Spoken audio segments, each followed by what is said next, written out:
Bonjour à toutes et à tous, bienvenue, c'est Smart Impact, l'émission de la transformation environnementale et sociétale de notre économie. Et voici le sommaire du jour, un grand entretien aujourd'hui avec Nicolas Lauze de Couette-Gouran, directeur du pôle transformation des entreprises du WWF. On parlera évidemment de lutte contre le réchauffement climatique, de préservation de la biodiversité, et puis on verra comment le Fonds mondial pour la nature accompagne les entreprises dans cette transition écologique. On va détailler notamment les enjeux de la loi préservation de la nature qui doit être votée cette semaine au Parlement européen.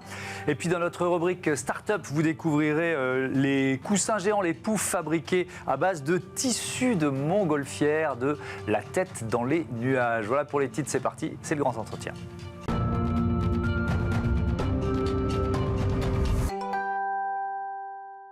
Pour ce grand entretien, j'accueille Nicolas Lauze de Couette-Gouran. Bonjour. Bonjour. Bienvenue. Merci de me recevoir. Vous êtes le directeur du pôle transformation des entreprises du WWF. On parlera évidemment en détail de tous ces partenariats. C'est ce Fonds mondial pour la nature, en bon français. Tout le monde le connaît, tout le monde croit le connaître. C'est quoi? C'est une ONG, c'est une association? Présentez-nous le WWF. Oui, exactement. Donc c'est une ONG environnementale. Et donc à ce titre, nous avons 3 missions principales. Il y en a une pour lesquelles on est plus connu que les autres, je dirais, qui est la mission de préservation, de protection. Ouais. C'est-à-dire qu'on est présent dans 100 pays et nous avons des projets de conservation qui sont menés avec nos bureaux locaux, avec les communautés locales, au niveau local. Donc ça, je dirais que c'est la mission qui est la plus connue du grand public. Mais à côté, nous avons 2 autres missions aussi, tout aussi importantes. Une mission d'alerte, alerter sur l'état de la nature. Et cette alerte, elle passe par la publication et le relais d'informations scientifiques. Donc il y en a 2 qui font l'objet d'ailleurs de relais médiatiques assez importants. L'une, c'est le jour du dépassement. C'est la date à partir de laquelle l'humanité a consommé toutes les ressources que la planète est capable de renouveler dans l'année. Cette année, ça sera le 2 août. Et donc on constate depuis 50 ans que cette date se rapproche du 1er janvier. C'est-à-dire qu'on consomme, l'humanité globalement consomme plus rapidement, toujours plus rapidement les ressources de notre planète. Et puis un autre chiffre, un indice que l'on publie aussi tous les 2 ans, c'est sur le suivi des populations d'espèces, c'est-à-dire le nombre d'animaux de vertébrés dans la nature. Et là, on constate aussi un effondrement. Depuis 50 ans, on a perdu 69% des populations d'espèces. C'est-à-dire que 69% d'animaux en moins, de vertébrés en moins, en 50 ans. Donc c'est un effondrement dramatique. Donc ça, c'est pour le rôle d'alerte. C'est le rôle d'alerte, exactement. Et la 3e mission, c'est la mission de transformation. Transformation à la fois des politiques publiques, où là on intervient sur le périmètre français, le périmètre européen et au niveau international. Donc le politique publique, c'est changer le cadre, changer les règles du jeu. Et puis la transformation des entreprises. Ça, c'est un axe clé de l'approche du choix stratégique de WWF que d'aller engager les entreprises qui sont responsables d'une grande partie d'ailleurs des dérèglements environnementaux que je mentionnais précédemment. Oui, effectivement. Et là, on est au cœur de votre mission et qu'on va détailler ensemble. Création du WWF 1961, création du WWF France en 73. C'est une fondation reconnue d'utilité publique en France. Ça vous donne des droits, des devoirs. Qu'est-ce que ça signifie pour vous? Alors ça signifie qu'on est avant tout représentant de la société publique. Nous sommes, le WWF est principalement financé par des dons des individus, des particuliers qui soutiennent l'ONG. Et donc à ce titre, on a le rôle et la responsabilité d'agir pour le bien commun, pour l'intérêt commun. Vous êtes, on l'a dit, en charge du pôle transformation des entreprises. C'est à la fois, vous l'avez dit, les entreprises, c'est à la fois le problème et la solution. C'est-à-dire que par définition, quand on peut être le problème, on peut être la solution. En quoi c'est un levier pour vous majeur de la transformation environnementale et sociétale? C'est exactement ça. Les entreprises sont vraiment au cœur des modèles de production, des modèles de consommation. Donc, en tant que responsable d'une grande partie des problèmes, elles sont aussi ce rôle, cette responsabilité d'innovation, de trouver les solutions. Et donc, nous, notre objectif et notre choix, c'est de travailler, de choisir certaines entreprises avec lesquelles on peut partager une vision et atteindre des objectifs que individuellement on ne réussirait pas à atteindre. Donc c'est le rôle de mon équipe, c'est ce qu'on cherche à faire. C'est un rôle important parce que y a beaucoup, il y a une demande de transparence des citoyens, des consommateurs, des soupçons de greenwashing. Donc quand le WWF s'engage avec une entreprise, parfois au long cours, c'est tout sauf neutre, quoi. Ah, c'est tout sauf neutre, c'est tout sauf neutre. Et c'est pour ça qu'on est aussi, vous parliez de responsabilité, on est redevable des impacts que l'on obtient. Donc quand on choisit de travailler avec une entreprise, on sait pourquoi on le fait, on sait ce qu'on va chercher à faire. Et donc on va mettre notre énergie pour l'atteindre. Un des chiffres qui est assez intéressant, je trouve, c'est que dans le monde, 90% de la déforestation est liée à l'expansion agricole. Et on sait que la déforestation, la conversion des terres, c'est la première cause de perte de biodiversité. Et c'est aussi une cause majeure des dérèglements climatiques. C'est à peu près 12 à 15% des émissions climatiques. Donc par exemple, ce sujet de la déforestation, c'est un sujet majeur pour nous d'engagement des entreprises. Et ça veut dire quoi? Vous choisissez les entreprises qui vont pouvoir, en faisant évoluer leur modèle économique ou en faisant évoluer la pression qu'elles vont mettre sur leurs sous-traitants, évidemment, on parle du scope 3, qui vont permettre d'améliorer finalement ce bilan en termes de déforestation et donc de préservation de la biodiversité? Alors oui, on choisit. On choisit à la fois des entreprises avec lesquelles on considère qu'on peut avoir un impact sur toute leur chaîne de valeur, en amont les fournisseurs, comme vous l'avez dit, mais aussi en aval, leurs consommateurs. Mais aussi on choisit des entreprises avec lesquelles on pense qu'on partage une vision, avec lesquelles on pense que c'est sérieux et que ce n'est pas justement du greenwashing. Donc le processus pour développer un partenariat, c'est un processus assez long, mais qui permet de s'assurer sur les enjeux stratégiques et je dirais le mode opératoire que l'entreprise mette les moyens derrière, humains et financiers, pour atteindre ces résultats. On est une ONG, on n'est pas des prestataires. Donc quand on travaille en partenariat, chacun a un rôle à jouer pour atteindre les objectifs. Un exemple, celui du marché des matières premières, 300 à 500 entreprises qui contrôlent 70% des marchés mondiaux des matières premières considérées comme critiques par le WWF. De quelles matières premières on parle? Alors là, c'est centré sur les matières qu'on appelle renouvelables, c'est-à-dire celles qui vont repousser chaque année par opposition aux minéraux, aux métaux.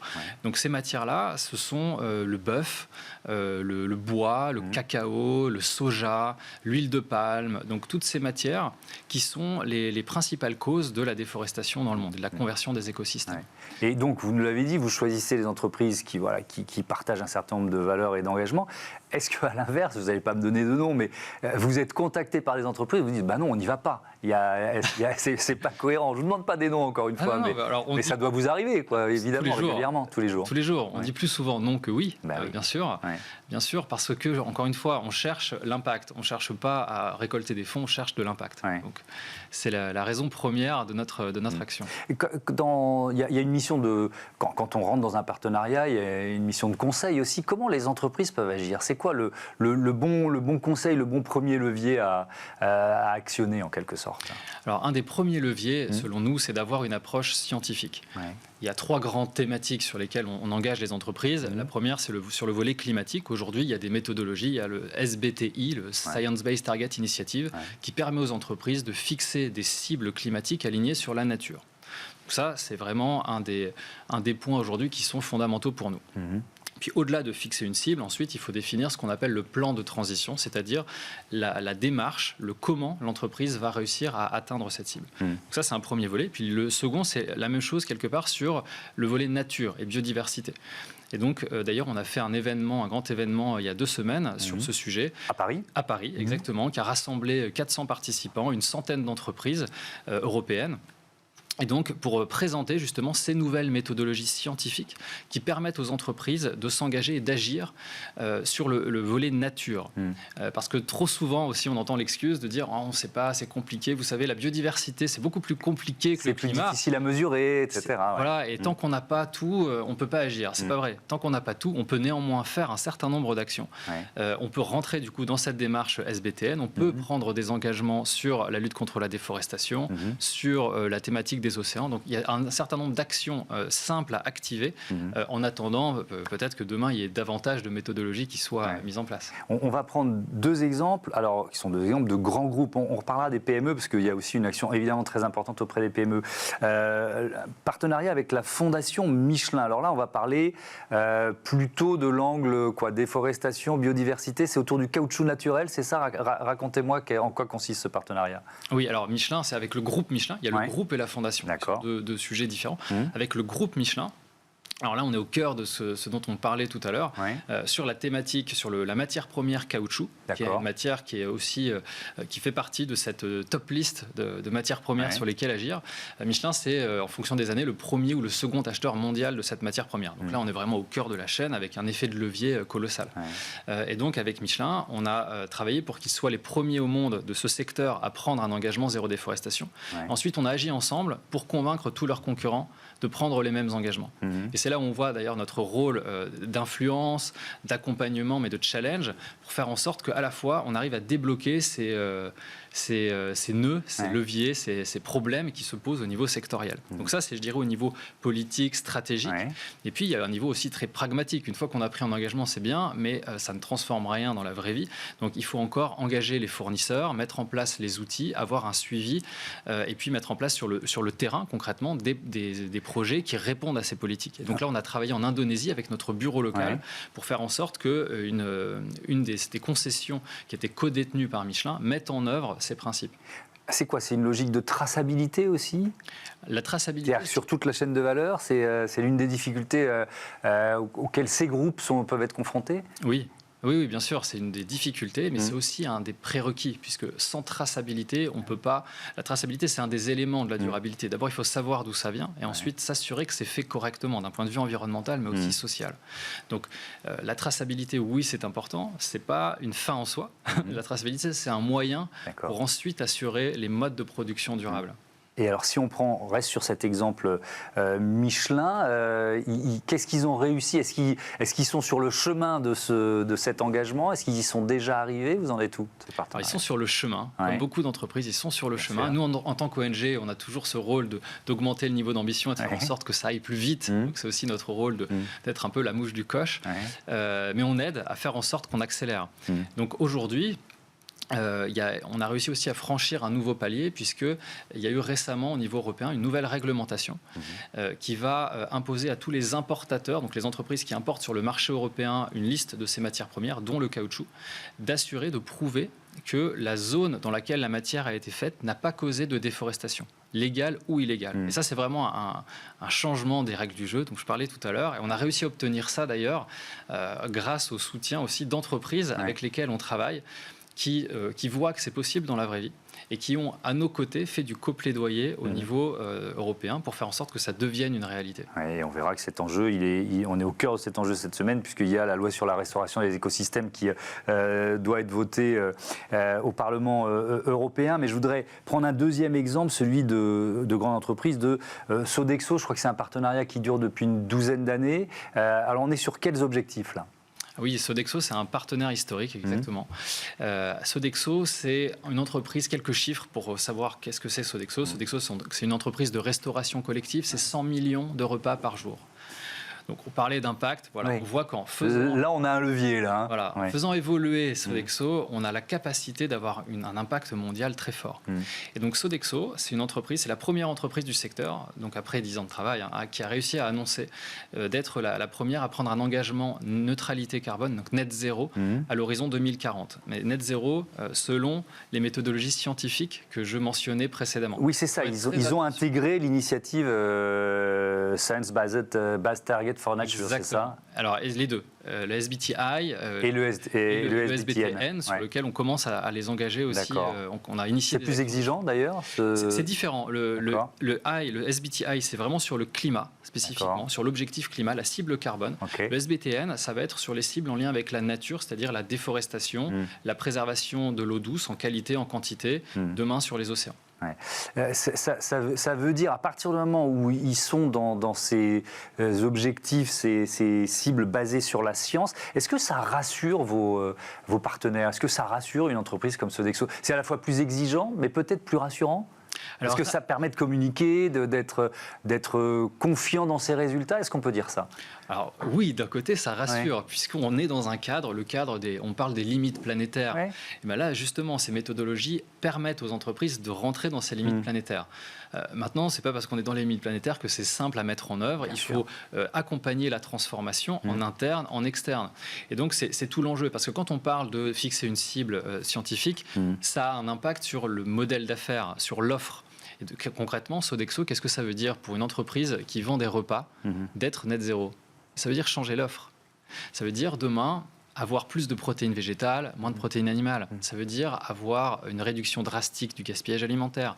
Donc ça veut dire un certain nombre d'enjeux aussi très concrets, pratico-pratiques. Et donc, c'est presque le modèle économique qui bascule, hein. On peut aller jusque-là. Hein. Absolument. Ouais. Et donc, ça implique aussi d'avoir une capacité à convaincre leurs clients de choisir les nouvelles offres. Parce qu'une nouvelle offre que personne ne choisit, ça n'a pas d'impact. Ouais. Donc, il y a tout ce travail aussi de formation interne de leurs acheteurs, leurs commerciaux, pour s'assurer que ces nouvelles offres voient le jour et soient diffusées et marchent. Alors, il y a les grands groupes et il y a les PME, avec notamment le Club des entreprises pour la planète créé en 2018.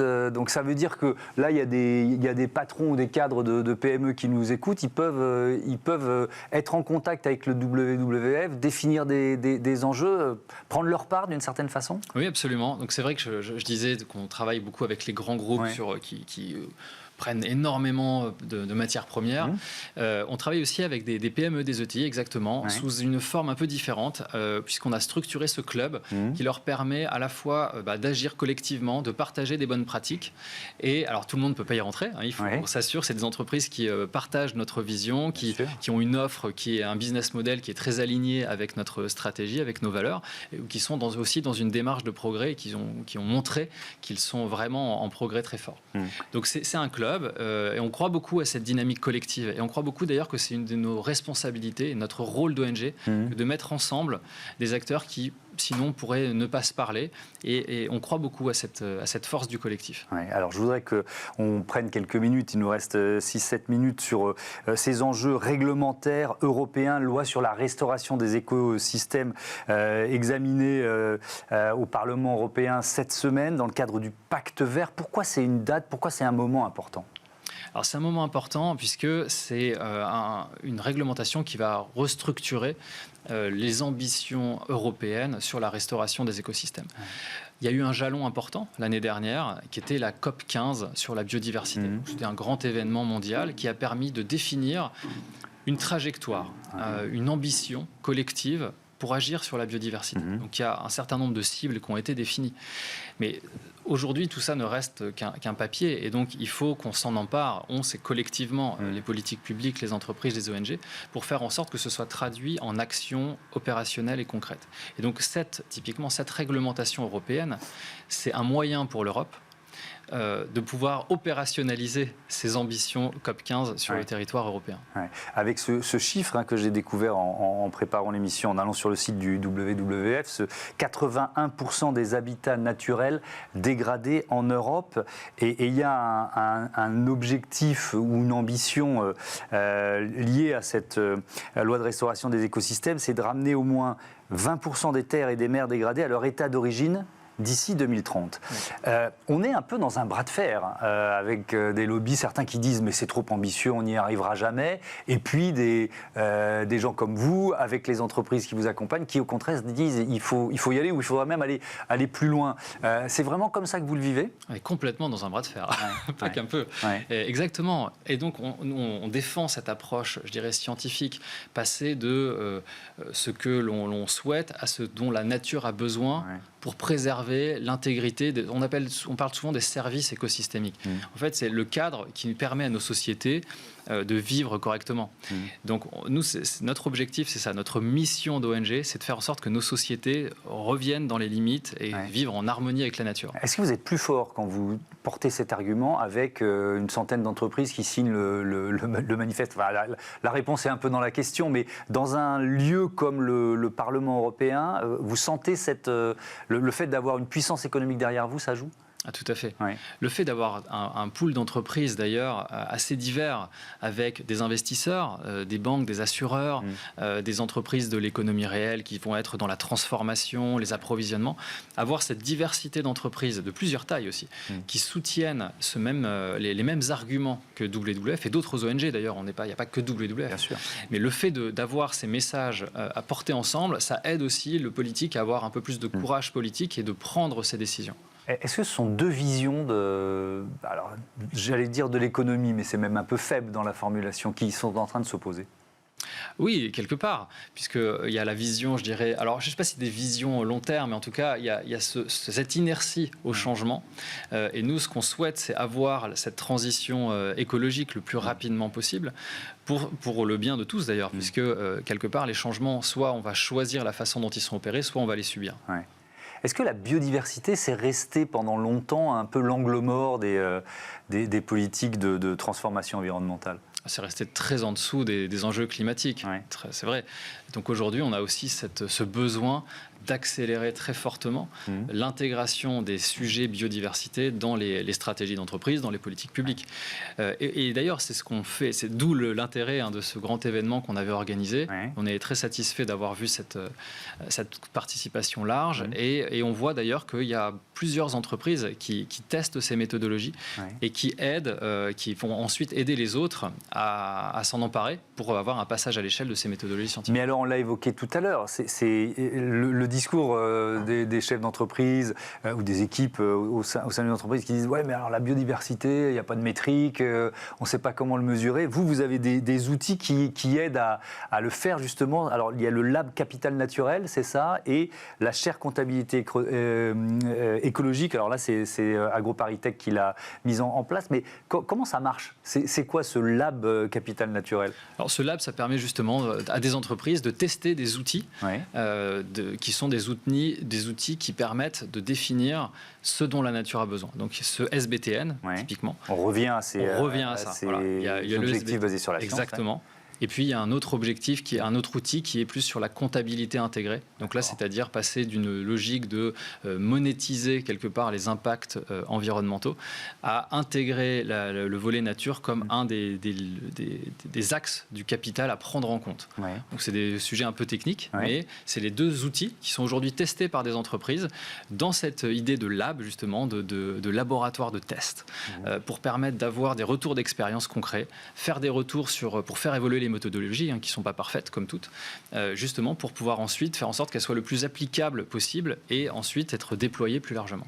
On termine là-dessus sur finalement, parce qu'on est toujours dans cette thématique de réglementation européenne. Est-ce que l'Europe est quand même en train de devenir le continent le mieux disant ? L'est déjà d'ailleurs sans doute. Alors il y a ceux qui disent c'est un boulet et ceux qui disent au contraire ça va rendre l'économie européenne plus attractive. Vous êtes forcément, j'imagine, dans la deuxième catégorie, mais est-ce qu'on peut le prouver ça ? Est-ce qu'on peut le prouver ? En tout cas, ce qu'on constate, c'est que l'Europe reste le premier marché mondial et qu'on a aussi cette responsabilité de tirer les choses vers le haut et d'augmenter le niveau d'ambition. Et c'est tout l'état d'esprit, d'ailleurs, dans lequel cette réglementation déforestation a été prise. Parce que je rappelle que c'est la déforestation légale et illégale. Donc, c'est-à-dire que l'Europe n'accepte pas de produits ayant causé de la déforestation, même légale, à l'extérieur. Et ça, c'est vraiment un changement d'état d'esprit quand même des politiques européennes qui sont vraiment très positives. C'était 10 ans de travail aussi. Oui, merci beaucoup Nicolas Loos de Couette-Gourand et à bientôt sur Bismart. On passe à notre rubrique consacrée aux startups éco-responsables. Ça vous dirait un coussin géant, un pouf à base de quoi ? De tissu de montgolfière. Et oui, c'est ça.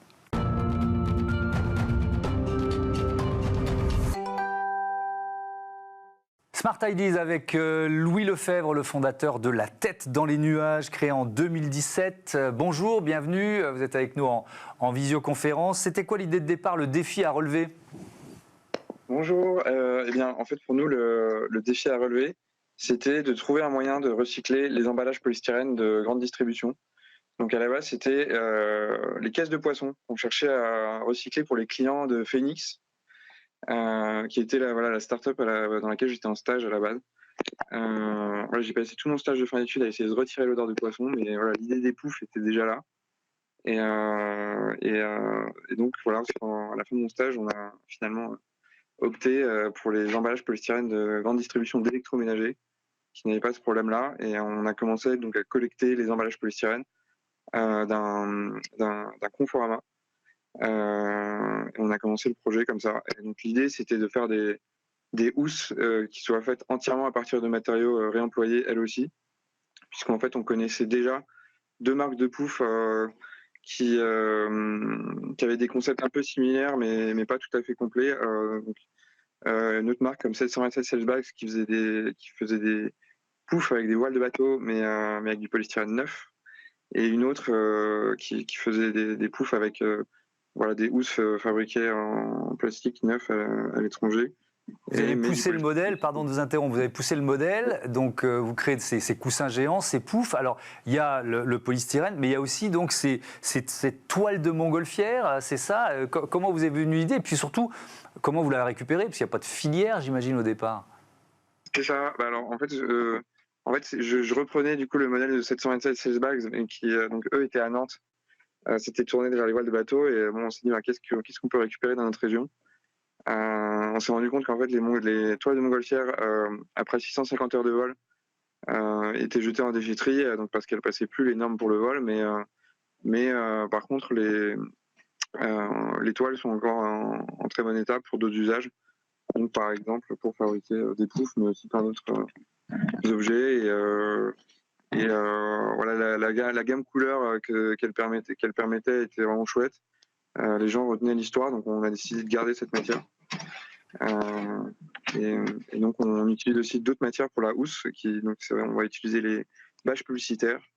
Donc on voit sur les bâtiments en travaux, sur le dessous, on va utiliser les bâches de tente de Jolin, qui est une entreprise de location de tentes pour nos modèles à l'extérieur. On va utiliser tous les drapeaux du Stade de France et les typhos qu'on retrouve dans les stades pour les sous-housses. On va aussi utiliser les draps déclassés de palaces parisiens. Donc on récupère aujourd'hui tous les draps des palaces et 5 étoiles parisiens pour fabriquer nos sous-housses. Et en fait, voilà, aujourd'hui, la montgolfière, elle représente une infime partie dans le poids des. C'est effectivement, c'est très varié, mais je repose la question, pardon de vous interrompre, c'est toujours compliqué quand on est en duplex comme ça, mais ces filières, c'est vous qui les initiez d'une certaine façon, ou alors elles existaient déjà, vous vous insérez dans une filière existante? En général, on va la créer. En général, ça part d'une intuition, ça part d'une intuition sur le fait qu'une entreprise doit avoir des matières qu'elle jette, et donc on va les voir et puis on leur propose de créer une filière de réemploi pour leur matière. Petite question sur les circuits de distribution, comment on trouve les poufs, les coussins géants de la tête dans les nuages? Alors, on s'est d'abord beaucoup développé sur le web. Alors, aujourd'hui, il y a 60% de notre chiffre d'affaires c'est sur notre site web de vente, ltdln.com. Et voilà, alors maintenant, on travaille avec aussi des revendeurs, des distributeurs et architectes pour ameubler les espaces tertiaires. Mais voilà, le gros passe via nos propres canaux sur notre site web. Merci beaucoup Louis Lefebvre et bon vent aux coussins géants, au pouf de la tête dans les nuages. Voilà, c'est la fin de ce numéro de Smart Impact. Je voudrais remercier tout particulièrement Louise Perrin, chargée de la programmation et de la production de cette émission, qui part vers de nouvelles aventures. Voilà, Louise, ça a été un grand bonheur de travailler avec toi et je te souhaite le meilleur pour la suite. J'ai aucun doute sur le fait que ça va cartonner. Je voudrais remercier également Marjolaine Le Gaillou, Ulysse Touret et Thibaut Goury-Lafont qui étaient également à mes côtés. Aujourd'hui, belle fin de journée sur la chaîne des audacieuses et des audacieux. Salut.